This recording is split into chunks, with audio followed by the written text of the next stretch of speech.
Hello అండి. ఇవాల్టి recipe వచ్చి గోంగూర పచ్చడి. నేను గోంగూర పచ్చడి ఎలా చేసుకుంటాను అనేది చూపిస్తాను, చూసేయండి.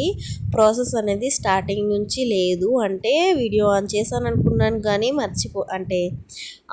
ఆన్ చేశాను అనుకున్నాను కానీ ఆన్ చేయలేదన్నమాట. తీరా చూస్తే అక్కడ ఆన్లో లేదు, సగం నుంచే ఉంది. సరే ఓకే, నేను చెప్తాను. ఫస్ట్ ఒక బాణం తీసుకొని ఆయిల్ పోసుకోవాలి. ఆయిల్ కొంచెం వేడైన తర్వాత ధనియాలు, ఎండుమిరపకాయలు ఫస్ట్ వేసుకోవాలి. అవి రెండు కలర్ చేంజ్ అయిన తర్వాత ఉల్లిపాయ, వెల్లుల్లి వేసుకోవాలి. ఇవన్నీ వేసి బాగా ఫ్రై చేయాలండి. ఇందులో టొమాటోస్ కానీ చింతపండు కానీ వేసుకోకూడదు, ఎందుకంటే గోంగూర ఇక్కడ ఎర్ర గోంగూర, అవి పుల్లగా ఉంటుంది కాబట్టి అవేం అవసరం లేదనమాట. ఇది ఆయిల్లో చేస్తాం కాబట్టి ఎన్ని డేస్ అయినా ఉంటుంది. చేయి తగలకుండా ఉంటే 1 వీక్ అయినా బయటే ఉంటుందన్నమాట. నాకైతే ఉంది, ఇంకా ఫ్రిడ్జ్లో పెట్టుకుంటే ఉంటుందండి, 1 మంత్ అయినా ఉంటుంది. ఇది ఊరగాయ లెక్కనే అన్నమాట. చెయ్యి అయితే తగలకూడదు, మన చెయ్యి పడితే అది ఎక్కువ రోజులు ఉండదు, పాచిపోతుంది అంటారు. ఒక్కొక్కరి చెయ్యి ఒక్కొక్కలాగా. మా అమ్మమ్మ అయితే చేసిందంటే ఫ్రిడ్జ్లో పెట్టాల్సిన అవసరం కూడా లేదు. పప్పు కానీ ఏ కర్రీ కానీ 2-3 రోజులైనా అట్లాగే బయట ఉన్నా సరే బాగుంటుందండి. నాదైతే ఒక్కొక్కసారి చేయి పడితేనే ఒక్క రోజుకి పాడైపోతుంది.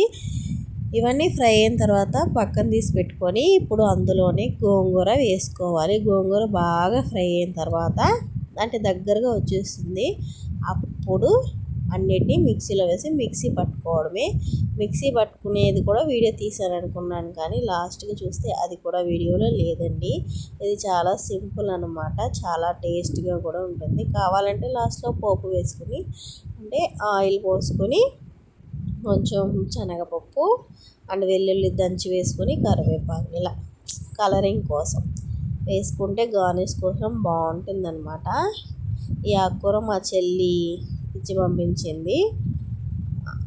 మా అమ్మ అంటే అమ్మ కోసం ఇచ్చి పంపిస్తే ఇంకా నేను తీసుకొచ్చుకున్నాను. పచ్చడి అయితే బాగుండిందండి టేస్ట్. మా ఆయన తిన్నాడు, బాగానే హ్యాపీగా ఎంజాయ్ చేస్తూ అంటే ఆస్వాదిస్తూ తిన్నాడు. నేను ఈ 1 వీక్ ఫ్రిడ్జ్లో పెట్టుకొని తిన్నాను అనమాట. అదేంటి బయట ఉంటుంది అన్నావు కదండి, చేయి పెట్టేశానండి. చేయి పెట్టకుండా ఉంటే బయట కూడా ఉంటుంది, 5 డేస్ అలా ఉంటుంది. అంటే ఆయిల్ కొంచెం ఎక్కువ పోసుకోండి, వేడిగా కాసిన తర్వాత చల్లారాలి బాగా, అప్పుడు పోసుకుంటే ఉంటుంది. నేను చేయి పెట్టేసాను, మనకి తొందర ఎక్కువ కదా, అందుకని ఫ్రిడ్జ్లో పెట్టాల్సి వచ్చిందండి. ఇంకేం లేదు, ఓకేనా. చల్లారిన తర్వాత మిక్సీ పట్టేసుకోవడమే. ఇలా రావాలి గోంగూర. ఈ రెండు కలిపి మిక్సీ పట్టేసుకొని స్టోర్ చేసుకుంటే టేస్టీ గోంగూర పచ్చడి రెడీ. నచ్చితే లైక్ చేయండి. బాయ్.